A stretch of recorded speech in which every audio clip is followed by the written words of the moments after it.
Radhe Radhe everyone, कैसे हो आप सभी। आशा करती हूँ आप सभी बहुत अच्छे होंगे। आज के वीडियो में आप सभी के साथ शेयर करने वाली हूँ महालक्ष्मी व्रत की पूजन सामग्री। इसे हाथी पूजनी आठे भी बोला जाता है, गजा लक्ष्मी व्रत भी इसे बोला जाता है। तो सबसे पहले देखिए, आप एक चौकी ले लें या आप एक पटास ज़रूर ले लें जिस पर आप पूजा करने वाले हैं। उसके बाद देखिए, आपको चाहिए लाल कपड़ा। लाल कपड़ा माता रानी की पूजा में विशेष रहता है, तो लाल कपड़ा आपको निश्चित रूप से लेना है। अगर नहीं है तो पीला कपड़ा भी आप यूज़ कर सकते हैं। हमने यहाँ पर फूल ले लिए, हो सके तो लाल कलर के फूलों का यूज़ ज़्यादा करें अगर मिल जाए। अगर ना मिले तो जो मिल रहा है वही माता रानी पर आप चढ़ा सकते हैं। इसके बाद देखिए, घी का दीपक हमें चाहिए, तो घी का दीपक रख लिया है हमने। और बिल्कुल बेसिक से सामान के साथ मैं यहाँ पर आपको पूजा करके जो है ना दिखाने वाली हूँ। इसके बाद देखिए, अब महालक्ष्मी के व्रत का जो पूजा होती है उसमें हाथी पर विराजमान महालक्ष्मी की पूजा की जाती है। इसे गजा लक्ष्मी व्रत भी इसे बोला जाता है। तो आपको इस तरह का हाथी पर विराजमान लक्ष्मी जी की पूजा की जाती है। तो आपको ये जो हाथी है आसानी से मार्केट में मिल जाएगा। अगर किसी कारण बस अगर नहीं मिल पा रहा है तो आप फोटो में जो हाथी पर विराजमान लक्ष्मी जी हैं उनकी भी आप पूजा कर सकते हैं। इसके बाद देखिए, फल चढ़ाने होते हैं तो फल ले सकते हैं, जो भी मौसम में फल आते हैं। और आजकल हमारे यहाँ तो सिर्फ सेब ही आ रहे हैं, इसलिए मैं सेब चढ़ाने वाली हूँ। आपके यहाँ जो भी फल आते हैं आप उन फलों को चढ़ाएं। इसके बाद देखिए, पंचामृत ले लें, तो भगवान को स्नान, माता रानी को स्नान कराने के लिए पंचामृत की आवश्यकता पड़ेगी। यहाँ पर देखिए, कलश के लिए मैंने एक कलश ले लिया है तांबे का। आप यहाँ पर मिट्टी का कलश का भी यूज़ कर सकते हैं। इसके बाद देखिए, हम यहाँ पर अशोक के पत्ते ले रहे हैं कलश स्थापना के लिए, क्योंकि इस पूजा में जो है ना कलश स्थापना विशेष रहती है। वैसे तो देखिए, ये जो पूजा है 16 दिनों की पूजा होती है। अष्टमी से स्टार्ट होकर कुंवार की अष्टमी पर ये समाप्त हो जाती है। तो वैसे तो डेली 16 दिन तक महालक्ष्मी जी की पूजा की जाती है। लास्ट वाले दिन जो है हाथी पर विराजमान महालक्ष्मी जी की पूजा करने का जो है विधान होता है। तो ये सारी सामग्री की ही हमें आवश्यकता होती है। और हाँ, दूबा इस पूजा में विशेष रहती है। दूबा आपको ज़रूर चढ़ानी है, क्योंकि हम यहाँ पर हाथी पर विराजमान लक्ष्मी जी की पूजा कर रहे हैं, तो हाथी को खिलाने के लिए दूबा विशेष रहती है। और इस पूजा में जो है ना दूबा का विशेष यूज़ किया जाता है। तो देखिए, इस तरह से हमने दूबा ले ली है। और दूबा का आप चाहें तो पुंज बनाकर चढ़ा सकते हैं, और आप चाहें तो इस तरह भी चढ़ा सकते हैं, जैसी आपकी सुविधा हो उस हिसाब से देख लें। इसके बाद देखिए, माता लक्ष्मी जी के लिए हम इस तरह की लाल कलर की चुन्नी लेकर आए हैं, तो आपको चुन्नी ज़रूर उड़ानी है उन्हें।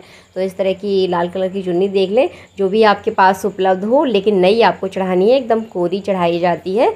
तो इस बात का विशेष ध्यान रखें। इसके बाद हमें पूजा में चाहिए होंगी हल्दी, चंदन, रोली, चावल, जो कि पूजा में विशेष रहता है। रोली चावल के बिना तो देखिए पूजा एकदम अधूरी मानी जाती है।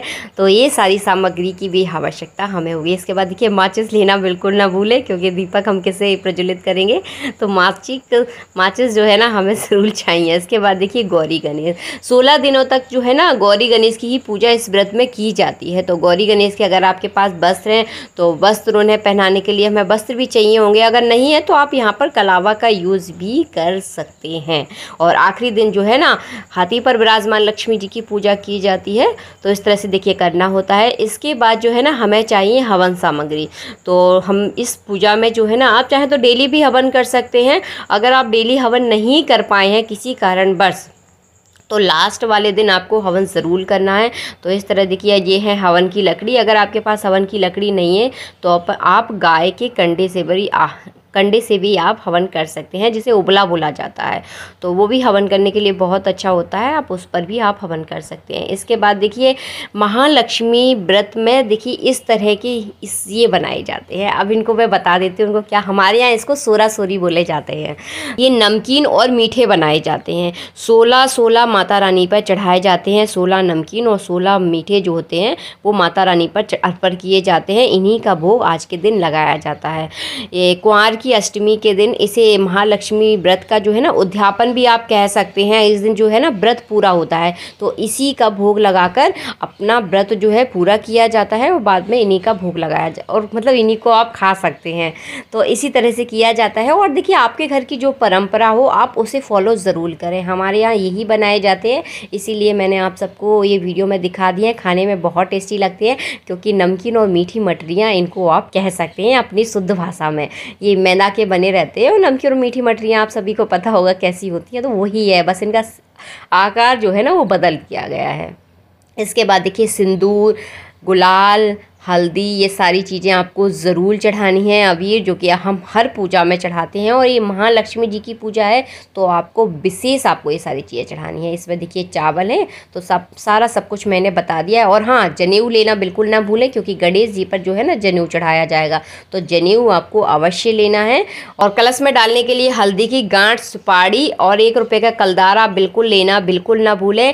मैं आपको यहाँ पर दिखाना भूल गई हूँ। इसके बाद देखिए आपको कपूर की आवश्यकता अवश्य होगी, क्योंकि हम इस पूजा में जो है ना हवन करेंगे, तो आपको कपूर ज़रूर चाहिए होगा। मैंने इस तरह से देखिए कपूर को बांध कर रखा हुआ है, क्योंकि कपूर खोल कर रखो ना तो ख़राब हो जाता है।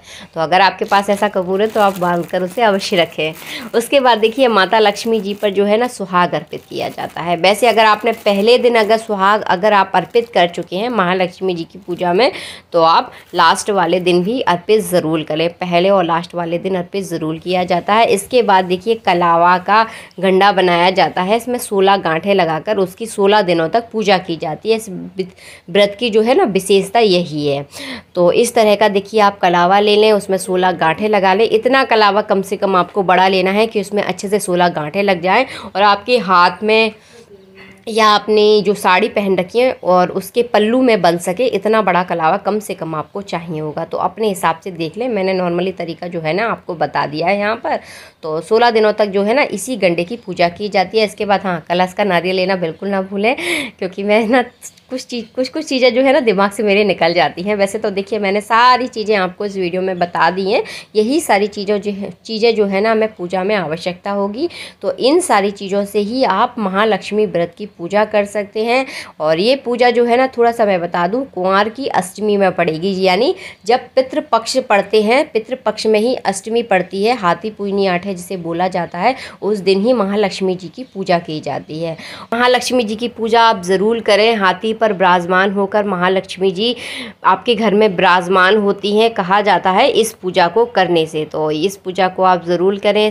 बिल्कुल बेसिक सा सामान मैंने इस पूजा में आपको दिखाया है। बहुत सारा सामान, कोई ऐसा कठिन सामान नहीं है जो आपको मार्केट में ना मिले और आप उसे ना ला पाएँ अपने घर में। तो ये सारे सिंपल सा सादा सा तरीका है। इस पूजा को जो है ना सुबह किया जाता है। आप अपने घर के कामों से फ्री होकर फिर इस पूजा को कर सकते हैं। जब तक ये पूजा नहीं होती, जब तक कुछ खाया नहीं जाता, बस इस पूजा में ये नियम रहता है। पूजा करने के बाद आप कुछ भी खा सकते हैं, आप चाहें तो व्रत कर सकते हैं। तो ये आपकी इच्छा है। मिलूंगी आप सबसे नेक्स्ट वीडियो में। जब तक के लिए जय श्री राधे मित्रों, राधे राधे।